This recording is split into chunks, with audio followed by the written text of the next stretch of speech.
말씀 같이 보도록 하겠습니다. 오늘 하나님께서 우리에게 주시는 말씀은 누가복음 5장 17절부터 26절까지의 말씀입니다.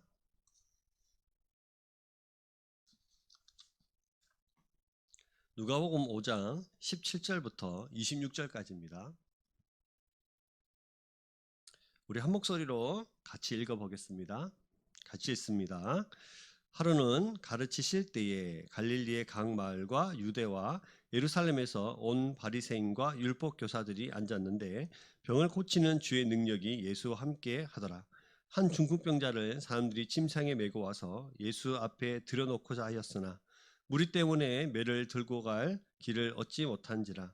지붕에 올라가 기와를 벗기고 병자를 침상째에 무리 가운데로 예수 앞에 달아 내리니 예수께서 그들의 믿음을 보시고 이르시되 이 사람아 내 죄 사함을 받았느니라 하시니 서기관과 바리새인들이 생각하여 이르되 이 신성 모독하는 자가 누구냐 오직 하나님 외에 누가 능히 죄를 사하겠느냐. 예수께서 그 생각을 아시고 대답하여 이르시되 너희 마음에 무슨 생각을 하느냐 내 죄 사함을 받았느니라 하는 말과 일어나 걸어가라 하는 말이 어느 것이 쉽겠느냐. 그러나 인자가 땅에서 죄를 사하는 권세가 있는 줄을 너희로 알게 하리라 하시고 중풍병자에게 말씀하시되 내가 내게 이르노니 일어나 내 침상을 가지고 집으로 가라 하시매 그 사람이 그들 앞에서 곧 일어나 그 누웠던 것을 가지고 하나님께 영광을 돌리며 자기 집으로 돌아가니 모든 사람이 놀라 하나님께 영광을 돌리고 심히 두려워하여 이르되 오직 오늘 우리가 놀라운 일을 보았다 하니라. 아멘. 여러분 잘 지내셨습니까? 우리 옆에 있는 분들 또 멀리 계시지만 또 함께 우리 지체된 우리 모든 공동체 분들에게 주님의 사랑으로 사랑합니다. 이렇게 한번 인사하겠습니다. 또 같이 좀 따라해 볼까요? 예배만 드리지 말고 예배 의사가 됩시다. 할렐루야. 네, 오늘은 또 반드시 알아야 합니다라는 제목으로 함께 또 우리 누가복음 5장의 말씀으로 같이 말씀을 나누고 싶습니다. 어느 날 여전히 예수님은 하나님의 말씀을 또 하나님 나라를 가르치면서 천국 복음을 전하고 계셨습니다. 근데 오늘 말씀에 보시면 17절을 보시면 하루는 가르치실 때에 갈릴리 각 마을과 유대와 예루살렘에서 온 바리새인과 율법 교사들이 앉았는데 병을 고치는 주의 능력이 예수와 함께 하더라. 이렇게 시작을 하죠. 그래서 예수님께서 천국 복음을 가르치고 계셨는데 갈릴리 또 유대와 여러 성읍에서 그리고 예루살렘에서까지 온 바리새인과 율법사들이 앉아 있었습니다. 이들은 유대교의 지도자들로 백성들로부터 존경을 받았고 경건한 사람들로 인정을 받았고 율법에 아주 정통한 사람들입니다. 이들이 무슨 목적으로 지금 예수님께서 가르치시는 그 현장에 앉아 있을까요? 여러분 눈치채셨죠? 이미 선한 목적은 아니다. 예수님의 가르침을 받아들이고 회개하기는커녕 겸손한 마음으로 앉아 있는 것은 더더욱 아닙니다. 예수님께서 행하신 일이 그들도 듣고 보도 못한 일이었고 또 예수님의 교훈과 행적의 소문이 전국적으로 막 퍼져나가고 예수님을 따르는 무리들이 한 명, 두 명 늘어나더니 예수님이 가는 곳마다 수없이 많은 인파들이 예수님을 따라다녔습니다. 그래서 이스라엘 지도자들은 예수님의 올무에 빠뜨리기 위해서 그래서 모인 거죠. 어떻게 하면 꼬투리 하나라도 잡아서 예수님을 사회적으로 매장시키고 자신들이 원래 가졌던 인기 또 자신들의 권력을 유지하기 위함입니다. 그래서 오늘 이 본문은 이들 앞에서 일어난 일이에요. 이들 앞에서 일어난 사건. 그러니 오늘 사건은 단순히 중풍병자를 치유하셨다로 끝나는 이야기가 아니라는 뜻입니다. 그래서 꼬투리 잡기 위해 교만한 마음으로 앉아있는 바리새인들, 그 율법교사들, 그리고 그 시대를 살고 있던 모든 사람들을 향하여서 오늘 중풍병자를 고치시는 이 사건은 그들 모두에게 던지시는 메시지가 있다는 겁니다. 자, 그렇게 예수님께서 천국 복음을 가르치고 계실 때에 한쪽에서 책 잡을 거리를 찾고 있는 바로 그때에 중풍병자가 등장합니다. 그래서 성경은 중풍병자로 시선을 싹 옮겨가죠. 흔히 우리나라에서 중풍병이라고 불리는 것은 뇌졸중이라고 불리는데요. 크게 두 가지로 나뉩니다. 첫째는 혈관이 막히는 것으로, 혈관이 막히면 혈관을 통해서 혈액이 공급받던 뇌의 일부가 손상이 되는데요. 이것을 뇌경색이라고 합니다. 둘째는 뇌혈관이 터지는 것으로 뇌 안에 피가 고여서 그 부분에 뇌가 손상되는 것으로 흔히 뇌출혈이라고도 하지요. 그래서 동서양을 막론하고 중풍병의 대부분의 이유가 뇌경색이라고 합니다. 혈관이 막혀서 혈액을 공급받던 뇌가 혈액을 공급받지 못한 데서 손상을 일으키는, 그래서 온몸이 또 어떤 부분이 또 마비가 되고 또 말하는 것보다 걷도 힘들어지고 걷는 것도 힘들어지고 몸을 자유롭게 움직일 수도 없게 되면서 결국 다른 사람의 도움을 의존해야 움직일 수 있는 그런 병이 바로 중풍병이라고 하겠습니다. 오늘 본문에 등장하는 이 중풍병은 어떤 이유에서든지 이 전신이 마비되어서 아주 중풍병 중에서도 아주 심각한 지경에 이르렀던 것 같습니다. 그래서 주변에 도움이 없이는 움직일 수 없는 불편한 사람이었습니다. 그런데 여기서 질문 하나가 생깁니다. 왜 많은 병자들 중에 중풍병이 오늘 본문에 등장하는 것일까? 사실은 당시 장로들의 유전이라고 불리는 구전의 전통이 있었습니다. 입에서 입으로 내려오는 구전이 있었죠. 이는 구약의 율법을 더 정확하게 지키기 위해서 만든 종교적인 규칙과도 같았습니다. 예를 들면 농사에 관련된 법들, 어떻게 하면 농사를 잘 지을 건가, 또 어떻게 하면 예배를 잘 들을 건가, 또 결혼 생활을 어떻게 하면 잘할 건가, 대인 생활을 어떻게 하면 잘할 수 있을까에 대한 아주 세밀하고 구체적인 구전에서 구전으로 내려오던 소위 장로들의 유전이라 불리는 규칙이 있었습니다. 이 규칙은 이 규칙으로 사람을 평가했고요. 그리고 이 규칙은 말씀보다 더 높은 권위로 여겨졌습니다. 왜 그렇겠습니까? 이 규칙으로 사람을 평가하니, 비판받고 정죄하니 사람들은 그 기준으로 살아갈 수밖에 없었던 것이죠. 그래서 그 규칙에 사로잡혀서 어쩔 수 없이 살아가던 시기가 바로 이 시기입니다. 서기관 율법교사 바리새인들이 엄청난 열심을 가지고 백성들의 신앙생활을 이렇게 이 규칙으로 목을 조르면서 살고 있었던 그런 시기예요. 그래서 사실은 말씀은 없고 규칙만 있으니 얼마나 힘이 들었겠습니까? 말씀을 통해서 우리는 하나님의 사랑을 깨닫습니다. 말씀을 통해서 우리가 얼마나 사랑받을 수 없는 자인 것을 깨닫고, 그러나 우리에게 부어주시는 하나님의 사랑을 깨닫습니다. 그래서 하나님을 향해서 예배하고 하나님께 봉사하고 헌신하고 사랑하면서 그렇게 살아가는 것이죠. 그러나 그 모든 풍성함이 사라진 채 그저 자신들의 종교적인 열심, 규칙만 가지고 살아가는 사람들이라 얼마나 힘이 들고 어려웠겠습니까? 이 시기와 함께 백성들은 한마디로 이 상징하는 이 사회, 그 당시 사회를 말하고 있는 것이 중풍병이에요. 사회가 다 마비되어 있고 움직일 수 없고 하나님을 향한 사랑도 없이 그저 비참하고 메말라간 인생으로 살아가던 그 시기를 상징하는 것이 바로 이 중풍병입니다. 그래서 오늘 이 말씀은 실제로 중풍병자를 고치기도 하시지만 또 실상은 그 시대를 살아가서 하나님을 향해서 종교적 열심은 있으나 그 마음이 굳어져 있고 말라버리고 메말라버린 그 모든 그 시대를 향해서 던지시는 예수 그리스도의 메시지이라는 사실을 알 수가 있습니다. 이것을 이중적 의미라고 할 수가 있죠. 자, 그 이쯤에서 이제 이 중풍병자가 등장을 하고 중풍병자를 통해서 그 시대에 주시는 말씀도 같이 선포되고 있다는 사실을 우리는 기억할 필요가 있습니다. 자, 같이 계속해서 말씀을 좀 우리 주목해서 나가 볼까요? 그래서 사람들이 이 중풍병자를 메고 왔습니다. 오늘 성경에 보시면 이렇게 되어 있죠. 18절 보시면 한 중풍병자를 사람들이 침상에 메고 와서 예수 앞에 들어놓고자 하였으나 라고 기록되어 있습니다. 예수님이 가버나움 어느 집에 계시다는 소문이 막 퍼졌습니다. 수많은 사람들이 그 집으로 몰려왔습니다. 집 앞에 서 있기가 어려울 정도로 사람들이 많이 몰려왔습니다. 예수님의 소문을 들은 수많은 사람들이 예수님을 한번 만나보기 위해서 그 집에 인산인해를 이루면서 다 장사진을 이루고 있었습니다. 그래서 그 소문을 듣자 이 중풍병자를 사랑했던 친구들로 보이는 사람들이 저 예수님께 가면 나을 수 있겠다는 생각을 가지고 이 친구를 침상에 메고 옵니다. 오늘 본문 누가복음에는 사람들이 메고 왔다라고 되어 있지만 마가복음 2장 3절에 보시면 이렇게 되어 있습니다. 마가복음 2장 3절에는 같이 읽어볼까요? 사람들이 한 중풍병자를 4사람에게 메워 가지고 예수께로 올세. 몇 명이 메고 왔다고요? 4사람이 메워왔어요. 그래서 보시면 아마도 이 침상의 각 모서리를 손잡이를 4명의 친구들이 잡고, 그리고 이 중풍병 걸린 이분을 침상에서 메고 그대로 예수님께 온 것으로 보입니다.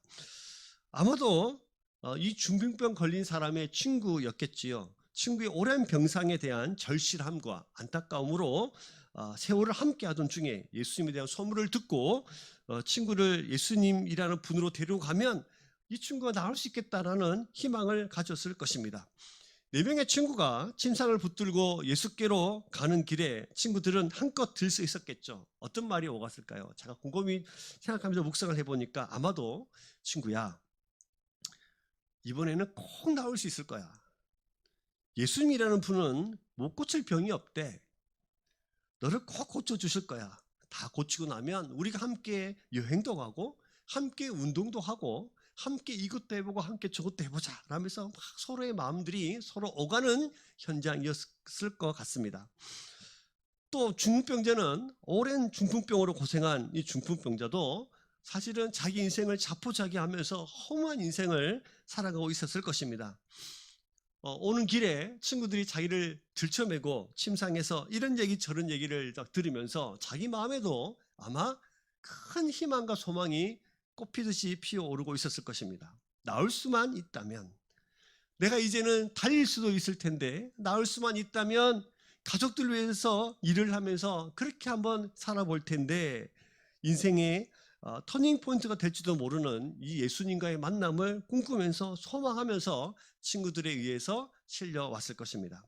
이렇게 각자의 희망을 가지고 예수님께로 나왔는데 문제가 생겼습니다. 뭡니까? 수많은 군중들 때문에 도저히 예수님께로 갈 수 없게 된 것입니다. 길이 막혀버린 것이죠. 여러분, 왜 예수 믿는 사람들이 예수님을 떠나게 될까요? 예수님을 필요로 해서 달려온 사람들이 왜 예수님을 떠나게 될까요?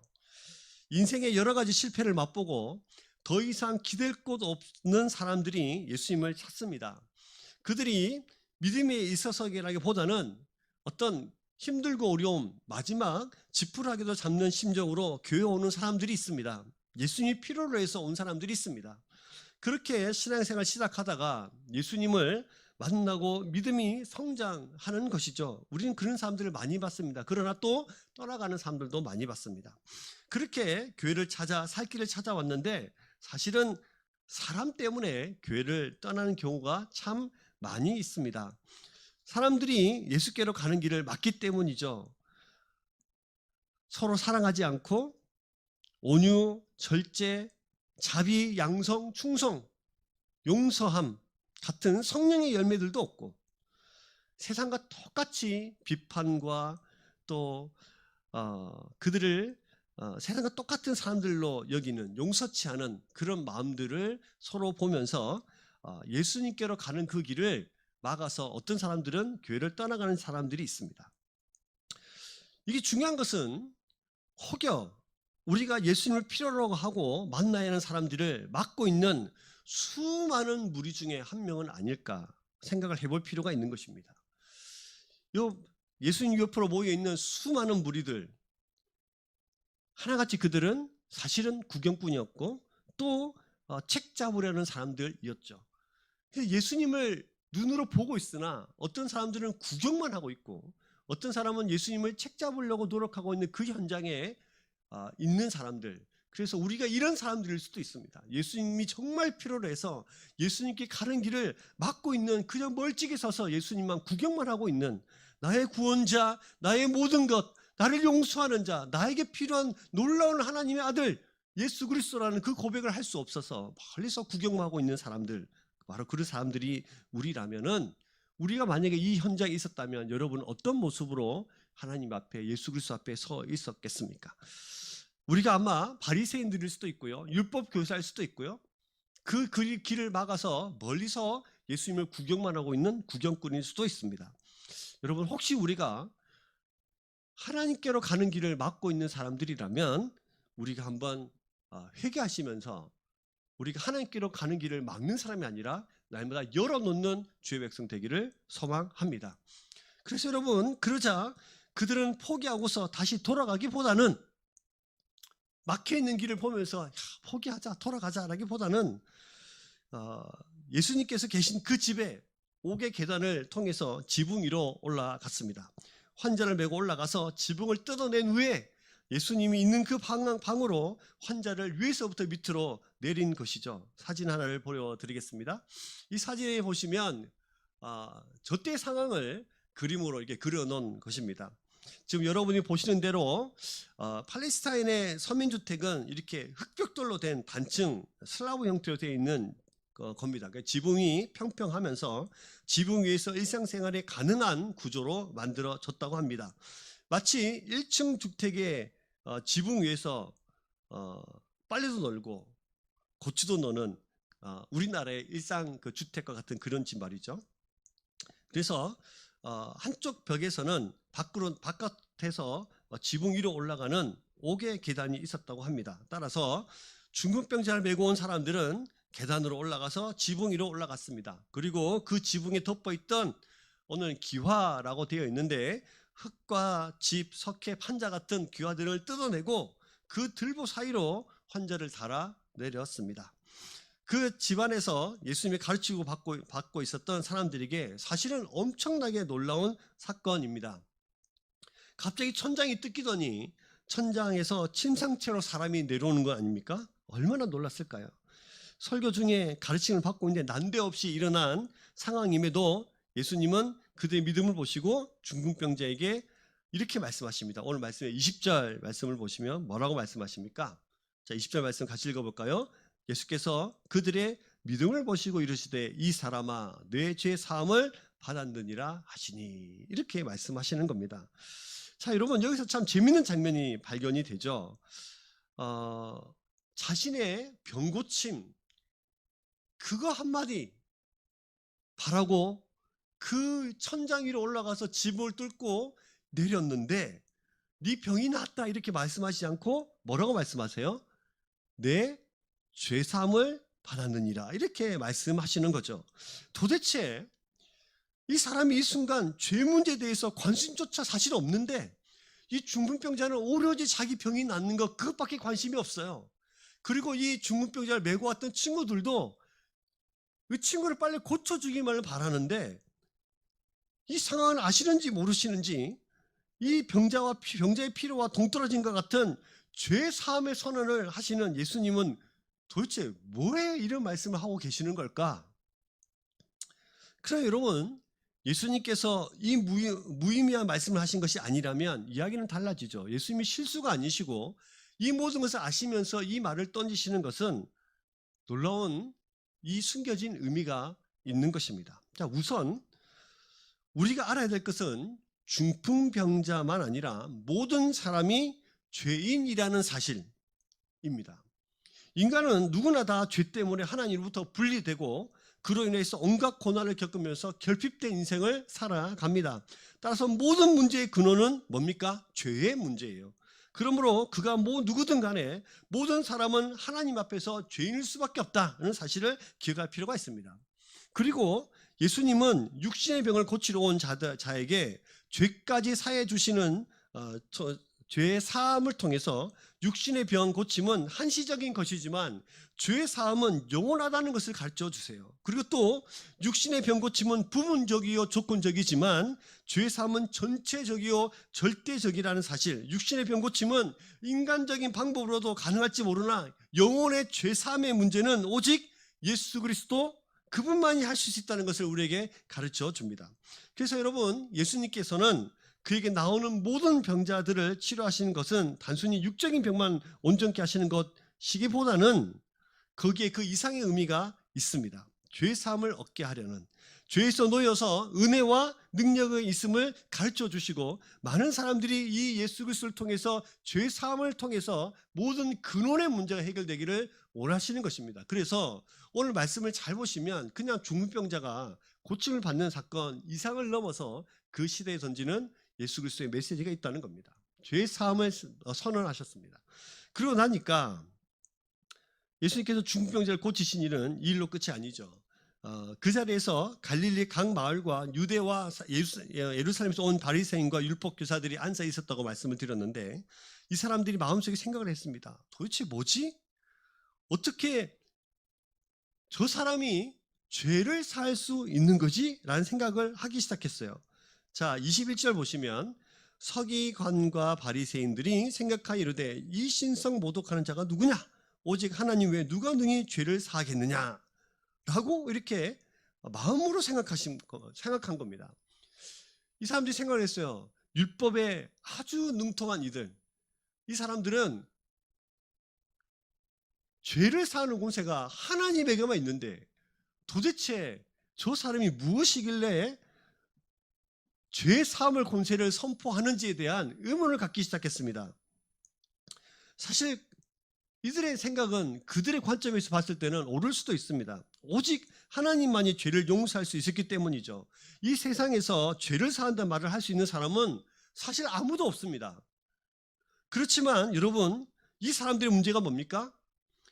그들은 예수님이 누구신지 몰랐다는 것입니다.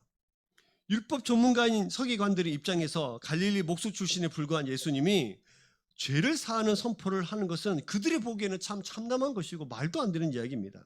그들이 생각한 대로 예수님께서 하나님의 아들이 아니라 단지 인간의 아들 예수에 불과했다면 그들의 생각이 맞죠.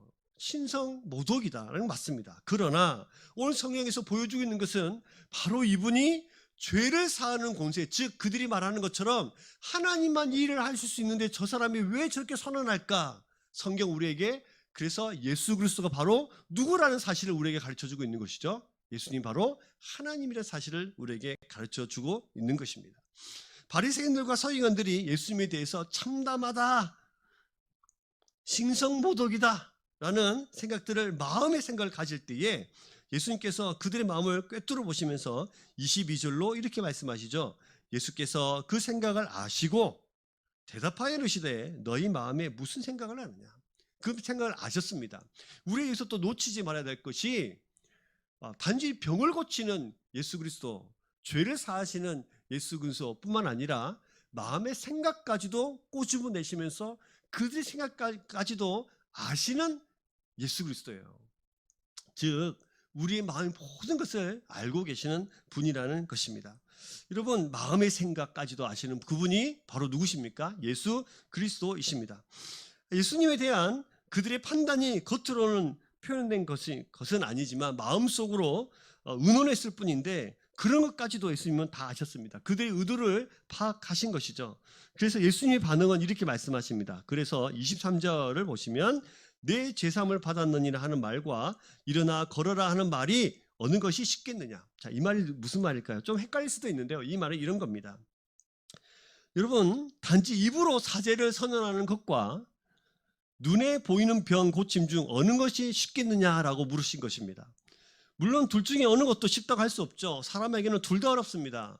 병 고치는 것도 사실은 어렵고 죄를 사하시는 능력도 사람에게는 없기 때문에 둘 다 어렵죠. 그러나 하나님께는, 이 예수님께는 둘 다 어렵습니까? 쉽습니까? 둘 다 쉽습니다. 그러나 서기관들 입장에서 볼 때는 죄를 사한다는 것은 증거가 없기 때문에 더 쉽습니다. 자기들이 보기에는 네 죄를 사하노라, 눈으로 나타나는 게 없잖아요. 그러니까 이 말이 더 쉬워 보이는 거예요. 병을 고치는 것은 그 결과가 나타나야 되기 때문에 그들이 보기에, 서기관과 바리새인과 율법교사들이 보기에는 더 어려운 문제일 수도 있습니다. 그러니까 여러분, 사실은 병을 고치는 게 더 어려울까요? 죄를 사하는 능력이 더 어려울까요? 사실은 죄를 사하는 게 어렵죠. 왜냐하면 죄를 사하는 것은 사람이 할 수 없기 때문입니다. 또 사람으로서는 불가능한 문제입니다. 죄를 사하는 문제는. 그러나 예수님께서 죄사함의 권세가 있는 줄을 그들을 알게 하신다고 말씀하시면서 죄를 사하는 권세를 설명을 하시는 거예요. 그래서 네 죄가 사함받았다라고 말하시는 것입니다. 여러분, 그러고 나서 예수님이 말씀하셨습니다. 내가 내게 이르노니 일어나 내 침상을 가지고 집으로 가라. 24절이죠. 그래서 중풍병자에게 그 반응이 나타났습니다. 침상 위에 실려온 그가 스스로 침상을 들고 나간 겁니다. 4명의 친구가 이 침상을 들고 거동할 수 없는 이 사람을 데리고 왔었어야 되는데 이제는 자기가 매달려온 그 침상을 들고 나가게 된 것이에요. 모든 사람 앞에서, 특히 모든 무리와 죄를 사는 예수님의 권위에 대항했던 이 서기관들과 바리새인들 앞에서 그는 벌떡 일어나서 집으로 갔습니다. 여러분, 이 모든 문제들이 다 해결을 받는 거죠. 병고충의 문제뿐만 아니라 죄 사함의 문제까지 해결받도록 하시는 분, 그분이 바로 예수 그리스도 우리의 하나님이란 사실을 선언하시는 것입니다. 예수님은 죄도 사하셨고 병자도 고치셨어요. 이 땅에서 나타날 수 없는 두 가지 일이 현실이 된 것입니다. 여러분, 성경에서 병 고치는 일, 귀신이 떠나가는 일, 이런 일들은 우리가 잘 보시면 그 현상에만 집중하는 것이 아니라 이 현상이 왜 일어나는가가 중요합니다. 성경에서 이것들이 나타날 때에 성경은 우리에게 말씀하시는 것은 하나님 나라의 임재예요. 예수 그리스도를 통해서 하나님 나라가 이 땅에 임하는 것이 실제로 어떤 능력으로 나타나는가를 우리에게 보여주는 것이죠. 지금 그래서 이 자리에, 이 현장에 지금 하나님 나라가 임하고 있는 것입니다. 그래서 그들이 병이 떠나가는 것이에요. 그래서 이 사람들이 이 반응을 보고 죄를 사하시는 예수 그리스도의 권위와 병을 고치시는 예수 그리스도의 그 권능을 보면서 하나님 나라의 임재를 경험하면서 그들이 이렇게 말합니다. 뭐라고 말합니까? 자, 오늘 말씀을 보시면 25절, 그 사람이 그들 앞에서 곧 일어나 그 누웠던 것을 가지고 하나님께 영광을 돌리며 자기 집으로 돌아가니, 26절입니다. 모든 사람이 어떻게 했어요? 놀라 하나님께 영광을 돌리며 심히 두려워 이르되 오늘 우리가 놀라운 일을 보았다 하니라. 그들이 본 적도 없고 들어본 적도 없는 일들이 자기 눈앞에서 막 일어나기 시작했습니다. 우리가 이런 일을 도무지 보지 못했다 라고 하면서 놀랍니다. 여기서 놀라다는 말은 정신을 잃을 정도로 그 충격의 여파가 아주 컸다는 것을 우리에게 말씀해 주고 있습니다. 이러한 충격과 공포는 그들이 비로소 하나님께 대한 경외심을 느끼게 되었음을 말해주는 것입니다. 두려워하는 거예요. 어떻게 이런 일이 벌어질까? 저분이 진짜 하나님의 아들인가 보다, 저분이 진짜 하나님이신가 보다, 죄를 사하는 권세가 있는가 보다 라는 믿음이 그들의 마음속에 싹트기 시작했다는 것입니다. 여러분, 그들이 마침내 그들 앞에 계시는 예수님을 누구로 보기 시작한 겁니까? 네, 하나님의 아들 메시아로 보기 시작한 거예요. 그래서 그들이 두려워 떨기 시작했습니다. 이런 일이 도무지 보지 못했다고 고백도 하고 있는 것입니다. 여러분, 중풍병자의 치유는 중풍병 들린 것과 같은 그 시대의 모든 사람들에게 하나님이 없고 그들의 열심만 있고 노력만 있어서 날마다 옥지에 오는 그 어려움 속의 세상을 살아가고 있는 그 중풍병자와 같은 그 세상에게 하나님께서 우리 예수님을 통해서 질문을 던지신 거죠. 너희들은 살아있는 거 맞니? 너희들은 도대체 너희들이 마비되어 있고 굳어있는다는 사실을 알고 있냐? 너희는 모든 사람이 죄인이고 죄의 사함을 통해서 너희들이 다시 새롭게 거듭나고 태어나야 된다는 사실을 지금 그 시대의 모든 자들에게 선언하고 계시는 것입니다. 그래서 여러분, 정리를 해보면 예수님이 이 사건으로 크게 두 가지를 말씀하십니다. 첫 번째는 병뿐만 아니라 죄를 사하는 권세가 누구에게 있어요? 이 예수님께 있어요. 죄를 사하는 권세를 가진 분이라는 사실을 우리에게 가르쳐 줍니다. 죄를 사하는 권세는 하나님 한 분뿐인데 죄를 사하셨다는 것은 예수님이 곧 하나님이시라는 거예요. 죄를 사해 주심으로써 인간의 가장 근본적인 비참함과 불행의 죄를 치유하시는 분이심을 나타내고자 하시는 것입니다.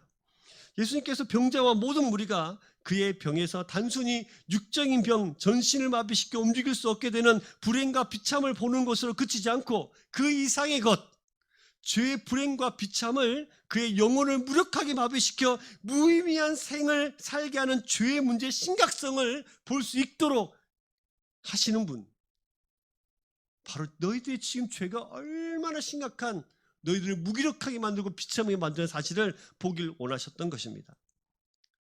여러분, 혹시 우리는 중풍병자 아닐까요?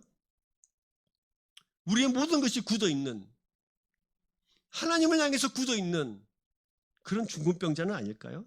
단순히 지금 나의 문제를 해결만 원하는 이 중풍병자의 모습은 아닐까요? 고쳐주시기만 하면, 예수님을 나의 구원자, 죄의 문제를 사하는 분이 아니라 그저 내 현실적인 문제만 해결해 주길 바라는, 그래서 붙잡고 있는 지푸라기는 아닐까요? 그러나 여러분, 우리는 주님을 떠난 죄의 싹신 사망의 심각성을 보아야 합니다. 종교적 열심만 남아있지는 않은지, 하나님을 사랑하는 마음은 없고 그저 예배하는 행위로만 만족하고 살고 있지는 않은지요. 왜 예배합니까? 하나님을 사랑하기 때문이에요. 왜 찬양합니까? 하나님의 나를 사랑하심을 너무 감격스럽고 감사하기 때문이에요. 왜 하나님께 영광을 돌립니까? 왜 하나님이 최고라고 말합니까? 나 같은 죄인을 살려주셨기 때문이에요. 도저히 사랑받을 수 없는 나를 아무 조건 없이 찾아오셔서 나를 사랑한다고 말씀하시기 때문이고, 예수 그리스도의 십자가에 못 박혀 죽으면서까지 나를 건져주시는 그분의 사랑 때문이에요. 그 모든 것 제하고 찬양하는 행위만 있다면 그 찬양이 행복하겠습니까? 찬양을 하고 있는 사람이나 찬양을 듣고 있는 받으시는 하나님이나 둘 다 힘들기는 마찬가지입니다. 그것이 없이 그저 그를 살아가는 사람들에게는 그저 그 시대를 살아가는 온통 온몸이 마비되어 있는, 우리 영이 마비되어 있는 중풍병자와 같습니다. 여러분, 저와 여러분에게 그래서 누가 필요합니까? 예수 그리스도가 필요합니다. 예수님이 어떤 분인지 모르고 그를 믿지 못하면 바리새인이나 서기관들처럼 예수님과 그 말씀의 능력에 토를 달고 의심하는 것을 따질 수밖에 없는, 어떻게 하면 예수님이 잘못됐는가를 책잡기 위해서 꼬투리 잡고 있는 그들처럼 그렇게 앉아있는 사람들일 수도 있다는 것입니다. 사랑하는 여러분, 우리의 모든 근원까지 해결할 수 있는 분이 예수님이라, 그분은 죄를 사하는 권세가 있다는 사실을 믿으시길 바랍니다. 이 이야기를 통해서 들려주고 싶은 두 번째 이야기는 회복될 수 있다는 거예요. 뭐라고요? 회복될 수 있다. 그들이 규칙으로 병들고 온전한 신앙이 마비된 시대이지만 예수께로 나온다면 치료받는 중풍병자와 같이 벌떡 일어나서 온전히 회복될 수 있다는 겁니다. 오늘 이 말씀의 놀라운 은혜는 그렇게 죄 가운데 살아가는, 죄의 비참함으로 살아가지만 그 죄의 비참함을 가지고 누구 앞으로 나오면, 예수 앞으로 나올 수 있다면 그 어떤 사람도 뭐 할 수 있어요? 회복될 수 있어요. 그것을 가르쳐 주는 겁니다. 혼자 도저히 움직일 수 없는 그 사람, 친구들이 부축해서 침상에 4명의 친구가 그를 들고 와야만 움직일 수 있는 이 사람, 스스로 움직일 수 없어서 한 발자국도 내딜 수 없어서 그저 허무하게 비참하게 살아가는 그 사람, 그러나 그 사람이 어떠한 사람이라 하더라도 예수 그리스도 앞에 나올 수 있다면 회복될 수 있습니다.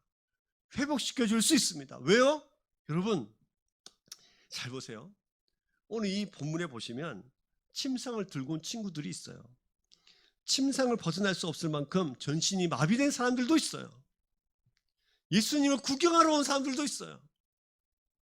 예수님을 책잡으려고 유심히 관찰하고 있는 사람들도 있어요. 이 모든 부류들이 예수님 보시기에는 불쌍하게 보였습니다. 그래서 그들에게 말하는 겁니다. 죄 사함의 권세를 가르쳐주고 싶으신 거예요.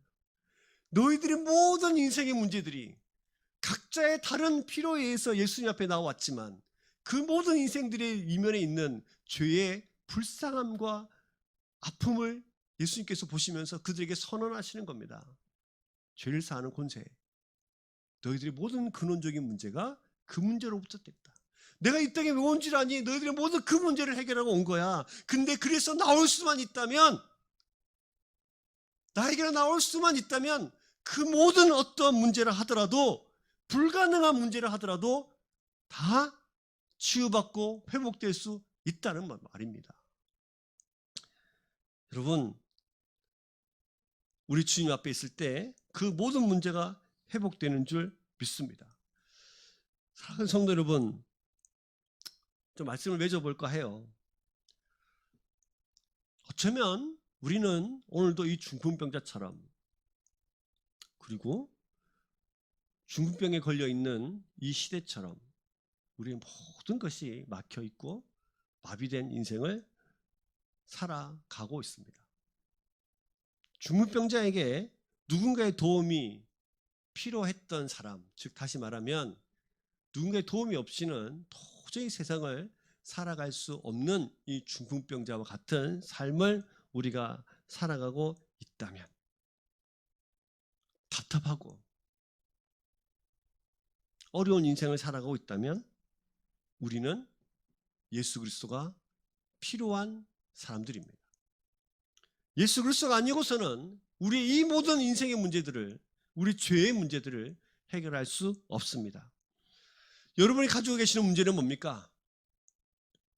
지금 당장 내 눈앞에 보이는 물질의 문제이십니까? 건강의 문제십니까? 가족의 문제입니까? 사업의 문제입니까? 예, 그 문제도 해결할 수 있는 분이세요.